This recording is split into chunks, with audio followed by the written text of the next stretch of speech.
The city that's built on seven hills, one of Europe's sunniest capitals, the city which blends its traditional heritage and fabulous modernism, and of course, the city with lots of flavors of food. Welcome to Lisbon.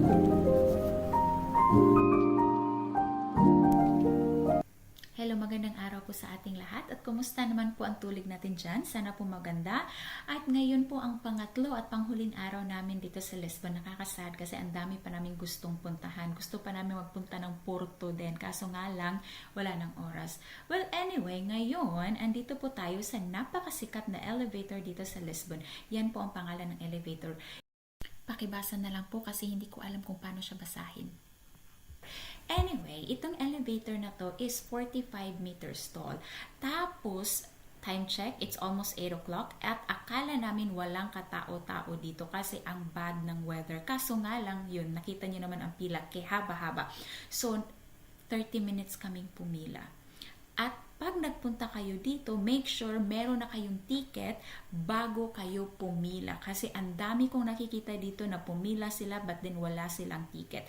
But if you have a Lisboa card, this elevator is free. Kaya sa amin, hindi na kami bumili ng ticket pa.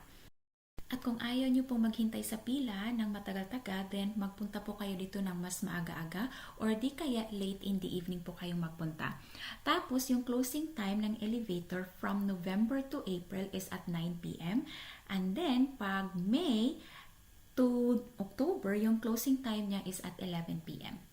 At alam nyo ba, itong elevator na to is kaya niya lang mag-carry ng 29 people pataas and 15 people pababa. O, diba?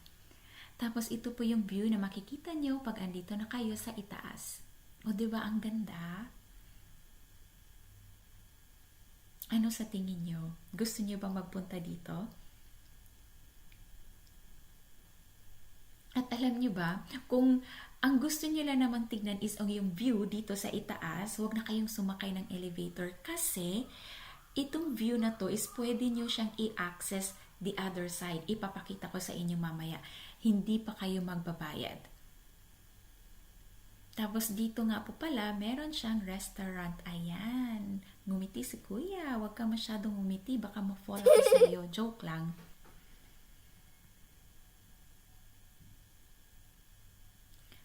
Ayan. So, tingnan pa natin one more time ang view.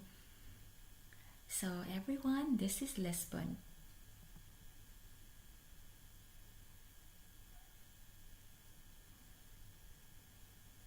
Yan ata yung São Jorge Castle. Nagpunta tayo dyan, diba? Nung first day. At yan nga po pala is yung museum nila.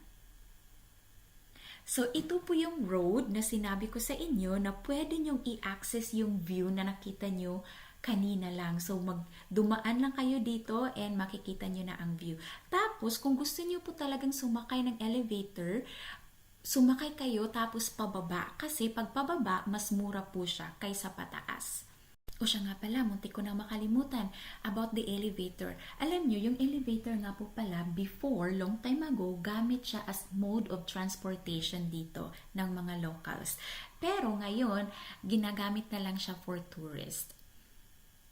Ayan yung museum. So, nakita nyo naman, mahaba na naman ang pila. Peak season kasi dito sa Lisbon. Kaya yung mga tourist spots, ang haba talaga ng pila. Kaya wag na tayong pumasok doon sa museum.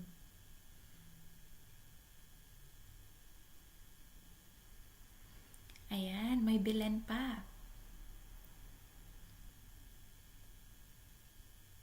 So, andito po tayo sa São Roque Church.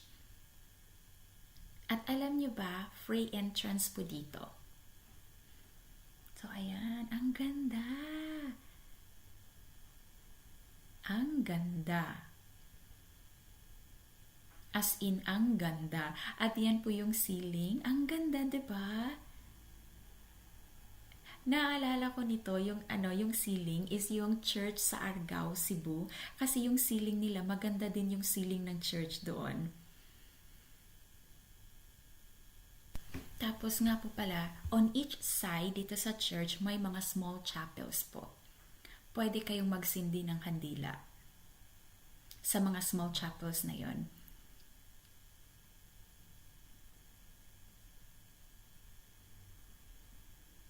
Sobrang tahimik, so wag tayong maingay. Ayan, yan yung kandila nila. O, diba? Alam nyo, yung kandila nila is electronic. Pag nilagay nyo yun, magla-light up na lang yun bigla. O, diba? Ang high-tech. Meron na bang ganyan sa Pinas? Gustong-gusto ko yung kandila nila. Ayan.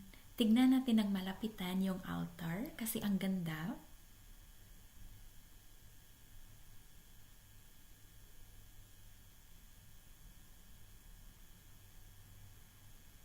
Ano sa tingin nyo? Diba sobrang ganda? Yan nga po pala yung likod. And then, doon ata kumakanta yung mga choir. So, ayan, labas na tayo ng church. Tapos, 5 minutes away on foot lang sa church is makikita natin to. Gustong gusto kong tingnan yung tram, kaya makitingin na din kayo. Ayan, palapit na siya.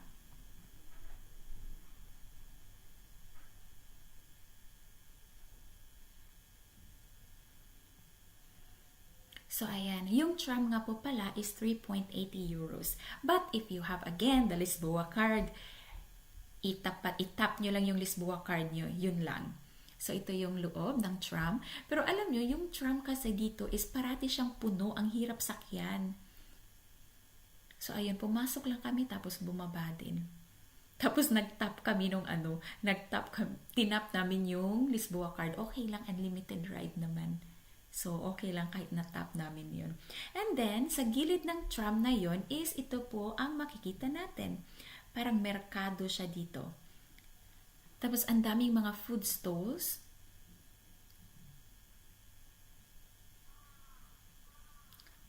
Ayan, o diba? Tapos, may sangria. Ang sarap dito na mag-unwind. Uminom ka ng sangria, tapos ito yung view na makikita mo. Ang ganda, diba? Tapos ang weather, wow! Ang sarap ng buhay. Siguro maganda din dito paggabi.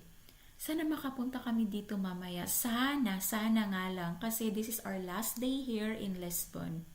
Tapos ang dami pa naming pupuntahan mamaya. Tapos nakikisali pa, kumukuha pa ng oras yung pila. Oh my God. So, ayan ang view. O, diba? Maganda din yung view dito.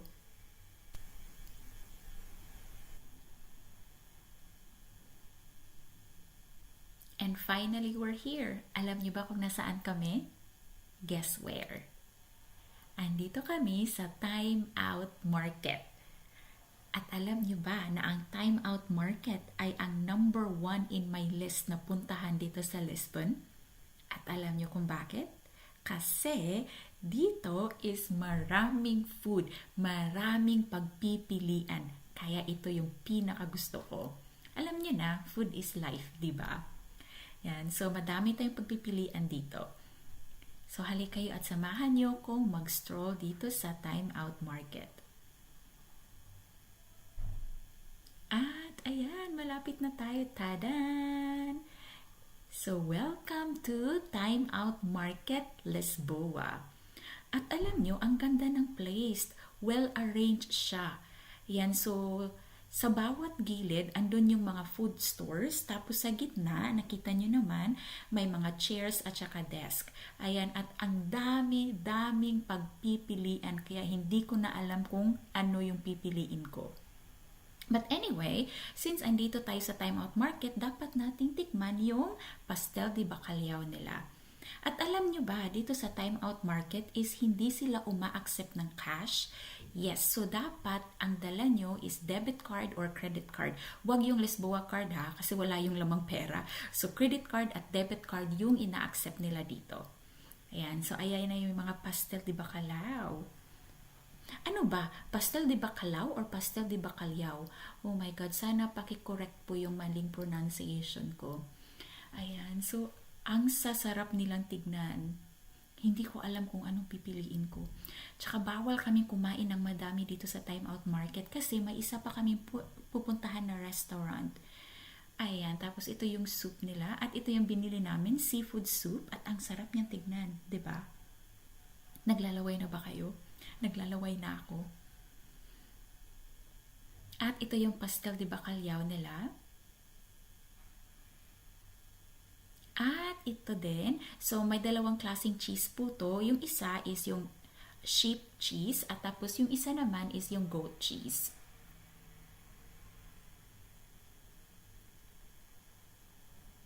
At alam nyo ba, lahat sila is sobrang sarap as in. And then let's have our dessert also. So ito po yung dessert namin.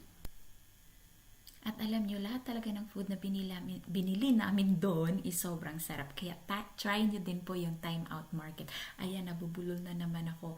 So, ngayon, andito tayo sa Commerce Square. At isa din to sa pinupuntahan ng mga turista. Magandang mag-pictures at saka mag-video dito. At alam nyo ba, nalalakad lang to from Time Out Market. So, it only takes 10 to 15 minutes on foot.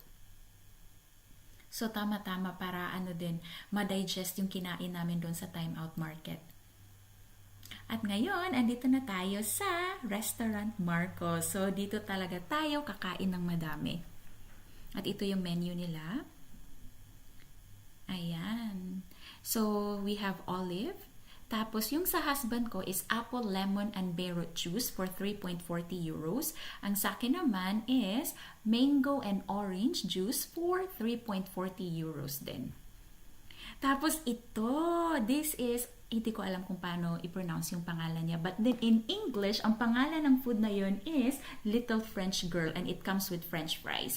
Hindi ko alam kung bakit siya pinangalan ng Little French Girl. Alam niyo ba? Paki-comment down below. So ganito pala siya dapat kainin. Ayan, ibudbud na ang French fries. Tama ba? Ibudbud?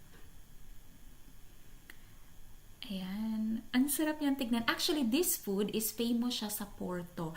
Kaso nga lang, hindi kami makapunta ng Porto, kaya dito na lang natin kakainin tong delicacy na to. And then, this is the salad, and this is for 8.95 euros. At alam nyo, yung salad nila, good for 2 people na. At ang sarap, as in. Kaya try nyo rin tong salad na to pag nagpunta kayo sa Restaurant Marco. Yung shrimp nila matamis-tamis. So, ayan, kainin na natin. Nakakatakam. Natatakam ba kayo? Ayan, so ito talaga yung pinunta namin dito sa Restaurant Marco. At itong food na to is layered with sandwich, meat, cured ham, at saka sausage. At may cheese din po pala. So, tignan nga natin kung tama ba yung sinabi ko. Ayan. Tagal ah. So, ayan na yung meat, yung cured ham, nakikita nyo ba? At saka yung sausage. At alam nyo, sobrang sarap nito. As in, please try it here at Restaurant Marco. Kung magpunta din kayo ng Porto, try nyo rin talaga to kasi Porto delicacy po to. So, we paid a total of 31.25 euros. At andito na tayo ngayon sa Santos train station at malapit lang po to sa Restaurant Marco, nalalakad lang. Pakita ko sa inyo kung nasaan yung Restaurant Marco. Nakikita nyo ba yung building na yun? Andun yung Restaurant Marco. So, andito tayo sa Santos train station kasi pupunta tayo ng Jeronimos Monastery. At ayan na nga, dumating na kami sa Jeronimos Monastery. Ayan, at ang haba ng pila na naman. But then, before tayo magpunta sa Jeronimos Monastery, punta muna tayo dito sa Church of Santa Maria. Katapat lang po to ng Jeronimos Monastery. Tapos, itong Church of Santa Maria nga po pala, dito yung mga sailors noong kauna-unahang panahon, hindi naman kauna-unahang panahon, but then way back years ago, yung mga sailors, dito sila nagpre-pray before they began their voyage. O, diba? At siya nga pala, itong church na to is free of charge po siya. Wala po siyang entrance fee. At ngayon, nakapila na tayo sa Jeronimos Monastery. Nakikita niyo yung linya na yan. Yan yung papunta sa Santa Maria Church. Yan. So, andito tayo sa kabila sa Jeronimos Monastery. And by the way, itong Jeronimos Monastery, kailangan yung bumuli ng ticket. Huwag kayong pumila kung wala kayong ticket. But then, if you have a Lisboa card, free of charge po siya sa mga may Lisboa card. So ngayon, andito na tayo sa loob ng monastery. Ang ganda at ang laki. At alam nyo ba, itong monastery na to was declared as a UNESCO World Heritage noong 1983. Andito nga po pala yung tomb ni Vasco da Gama. Kilala nyo ba si Mr. Vasco? Actually, medyo nakalimutan ko na siya so kailangan ko ulit mag-research kung sino siya. So, Mr. Vasco da Gama nga po pala was a Portuguese explorer. Tapos, siya yung kauna-unahang Portuguese explorer na nakadiscover ng route between Europe at saka India. Kaya he played a very big role in European history. Sa mga may alam pa kung sino si Mr. Vasco da Gama, paki-comment down below. Okay, share tayo ng information. So ayan, balik na kami dito sa Chiado Square at andito kami sa Pinocchio Restaurant for our last dinner here in Lisbon. So ayan, nag-olive na naman ulit kami. Tapos, sangria for 22 euros. Medyo mahal yung sangria nila dito. And then, nag-order kami ng crab. Steamed crab for 39 euros. 1 kilo na po to. Tapos, meron din kaming ham for 13 euros.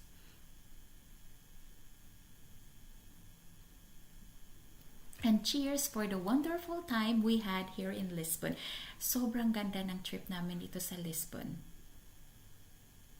And then, nag-order din kami ng paella for 32 euros. At alam nyo ba, yung mga Portuguese, sobrang bait nila as in. So, they are warm also. Kaya, sobrang ganda ng trip namin dito sa Lisbon. And we paid a total of 109.80 euros. Try nyo po yung steamed crab dito sa Pinocchio. And to end our night, we will have our dessert again, the ice cream. Sana po nagustuhan nyo po yung video ko today. And dito na po magtatapos yung Lisbon trip namin. Thank you for watching and have a great day.